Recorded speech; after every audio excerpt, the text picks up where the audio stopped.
Most beginners think the first step in selling digital products is creating one. You open a document, you record a course, or you design a template, package up everything you know, and put a price on it. But that may be the first and the most expensive mistake that you make because a digital product can be beautifully produced, packed with information, fairly priced, and still make absolutely no money. Not because the product is bad, because it was built for the wrong market, positioned for the wrong customer, and priced without proof, then launched without a system for bringing buyers to it. Hi, I'm Billy. I'm a writer, digital strategist, and the founder of the Everflow strategy. And we've got some stuff to get into today. So let's jump in.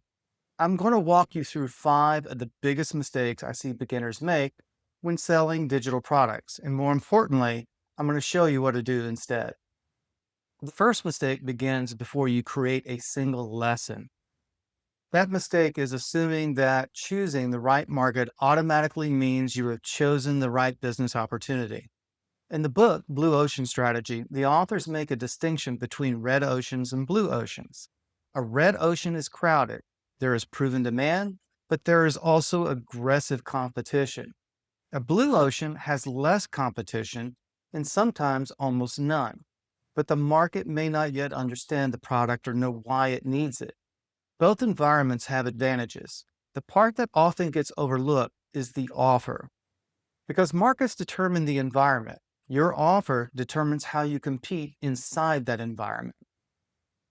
Let's think about plasma TVs about 20 years ago or so. There was a time when a large plasma television could cost close to $20,000, and people bought them. And the market was new, the technology was exciting. Early manufacturers had a distinct advantage. But once competitors recognized the opportunity, they entered the market. Production became more efficient over time. Technology improved as well. And eventually, prices went down. That blue ocean did not stay blue forever. On the other hand, you can enter a market that's already competitive and still win a piece of it by positioning your offer differently. Crowded market proves that customers exist and that they are willing to spend money. Your job is not necessarily to find a market with no competitors. Your job is to find a meaningful problem and create an offer that speaks to a specific person better than the alternatives do. Now, let's say you begin as a personal trainer. At first, your offer may be broad, coaching for people who want to lose weight and get into shape. But as you work with clients, you begin noticing a pattern. Several of your clients are stay at home mothers with young children. They are exhausted during the day taking care of their house and their family, and they don't have much free time, but they want to lose weight. And they also want to feel energetic, strong, vibrant, and they want to feel young again. Now your offer becomes more specific. I help busy stay at home mothers lose weight, regain their strength, and increase their energy with a simple 4-week system that does not take time away from their families. That is no longer generic fitness coaching. That offer reflects who the customer is, what situation she is in, and what she wants, what she's struggling with, and what she is afraid of sacrificing. Your offer does not have to be perfect. It's a working hypothesis. You gather data, test the message, watch the response, and keep adjusting the combination until the lock opens. The second mistake is spending weeks or months building a product before gathering real evidence that anyone wants. People may tell you, that sounds like a great idea. I would definitely buy that. You could make a course about that. Those comments are encouraging, but interest is not the same thing as demand. If you have no audience and no email list, one of the smartest things that you can do is begin with coaching or consulting. You can create a calendar link, connect a payment processor, and begin offering direct help before building a large product. That does two things at the same time. First, it gets you paid. Second, you collect data directly from the customer. You discover the language they use to describe the problem, questions they ask repeatedly, what they have already tried, where they become confused, what are they willing to pay to solve the problem, what parts of your process produce the strongest result. You are getting paid to learn what the market needs, And once you begin seeing the same problems repeatedly, you can turn those answers into frameworks, lessons, templates, workshops, or a complete digital product. Now, suppose you already have an audience. Then you can begin publishing educational content around the problem, then seed the possibility of a future product. Invite people to join a wait list.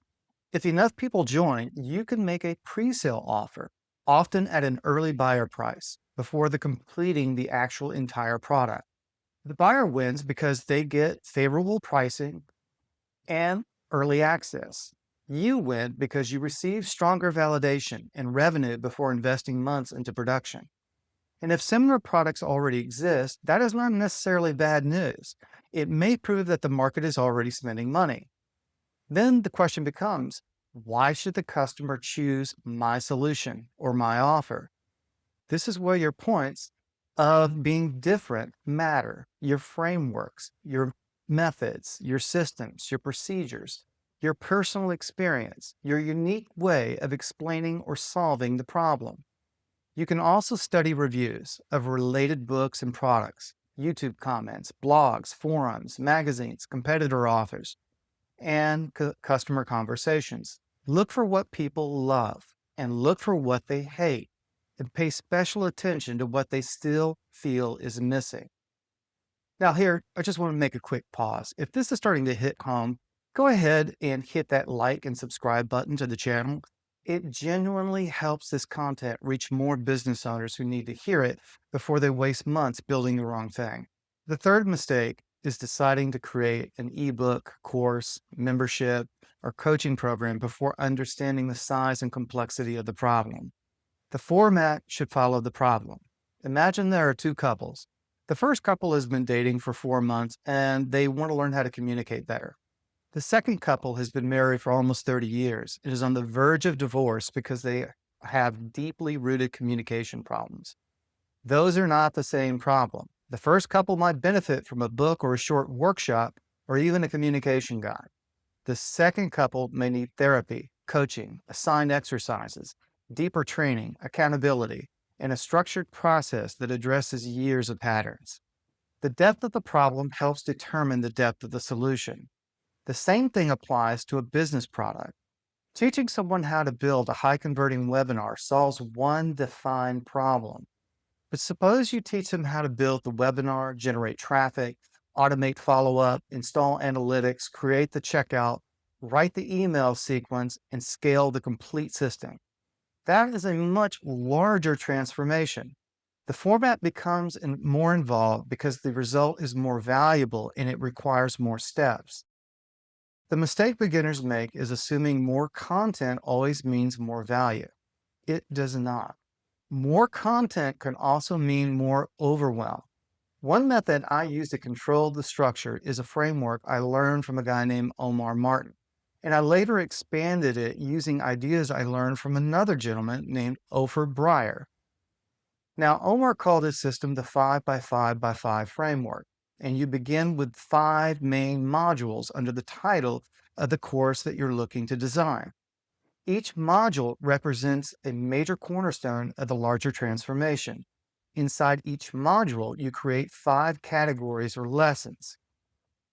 Then each lessons contain 5 supporting ideas, steps, or subcategories. The process is not to force every product to fit into exactly 125 pieces. Purpose is to create boundaries for yourself. If you have additional material, it does not have to be crammed into the core product.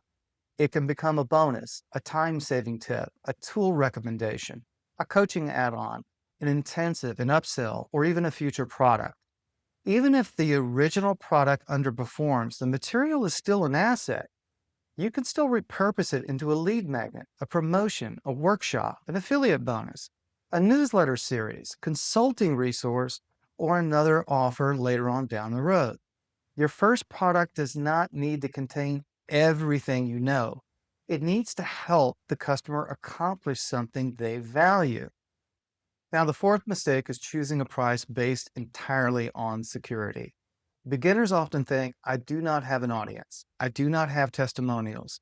Nobody knows who I am, so I guess I have to make it cheap. Low pricing is not always wrong, but pricing should come from strategy, not fear. Start by researching comparable products in the market and study what they charge, result they promise, how narrow or broad the solution is, what bonuses they include, what support they provide, what angle they use, how they prove their claims. If you have no sales history, you may choose an introductory price that is slightly below comparable offers. But do not rely on being cheaper as your only competitive advantage. Different is better than merely being discounted. And even without testimonials, you can still establish proof. You can use credible third party research. You can demonstrate the method. You can explain how the framework evolved, and you can tell your own story. Talk about where you started, the mistakes you made, the moments of frustration, what you tried that failed, the realization that changed your approach, the refinements you made over time, the outcome you eventually created. People do not need you to pretend you have always been perfect. They want to see the scars, the failures, the lessons, and the triumphs because those things create common ground.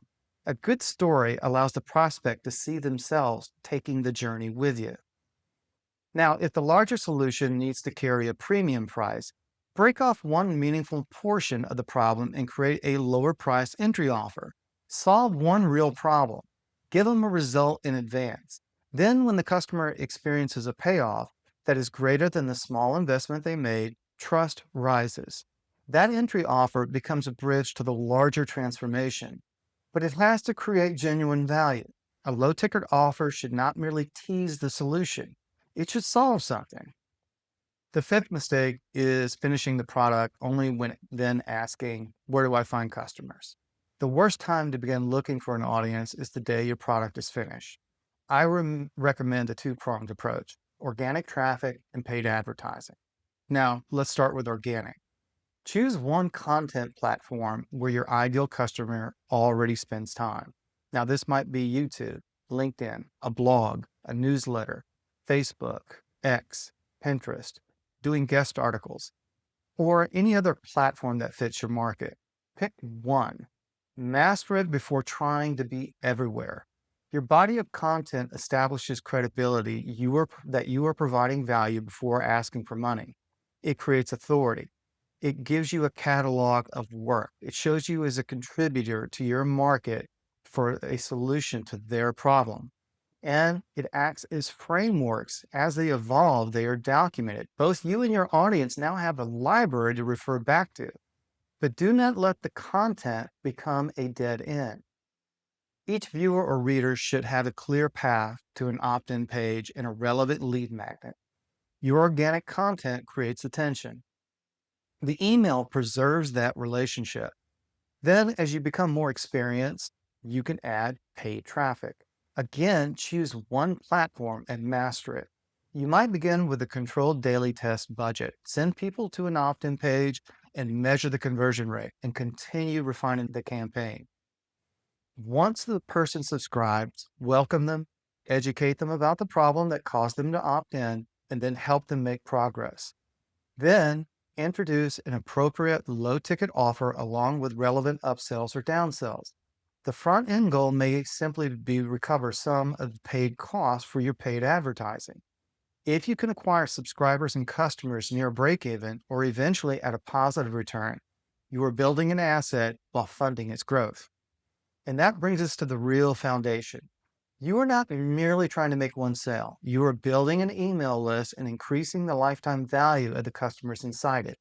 So treat them with respect, encourage them towards their goals, help them succeed. Make appropriate next step offers that continue their journey. When you do that well, the business becomes less about constantly hunting for isolated transactions. Your focus becomes finding more qualified traffic, deepening relationships, and making relevant offers. Let's bring this all together. The biggest mistake beginners make is believing the digital product itself is the business. It is not. Product is one part of a larger system. You need a market with a meaningful problem, a specific customer, a different offer, evidence of demand, a format that matches the transformation, a strategic price, a customer acquisition system, an own audience that you can nurture, in a pathway to help customers continue making progress. The product is not the first thing you need to build. The first thing you need to build is understanding of the market, understanding of the customer, understanding of the problem, and understanding of the system that connects attention to trust, trust to a sale, and a sale to customer success. A beginner should not start by asking, what digital product should I create? Start by asking, what evidence-based system can I build to understand the customer, validate the offer, acquire attention, preserve the relationship, and produce a valuable result? That question will save you an enormous amount of wasted time. Now, if you are building a digital products business and want a strategic blueprint for attracting the right audience, nurturing trust, and converting leads into customers, I've mapped out a complete 9-step Everlow strategy roadmap for you. Download the free roadmap using the link in the description of the pinned comment below, or in the description area below the video. And do me a favor, tell me in the comments, which one of these 5 beginner mistakes resonate with you the most? Which ones do you think is costing entrepreneurs the most amount of money? Hit the like and subscribe button, subscribe to the channel, and I'll see you in the next video. If this video helped you in any way understand how to avoid common mistakes with your digital products business, do me a favor and hit that like and subscribe to the channel. It's the best way for me to increase my reach and reach more business owners who need to hear it before they waste time and money on doing the wrong approach. And tell me in the comments, what's the most valuable way that you're currently using these methods? And tell me in the comments, which approach do you think that you've been committing? And how do you think that you're going to go forward now to make sure that you're serving your community the best? I read every comment and I'll be replying. Take care, and I'll see you in the next video.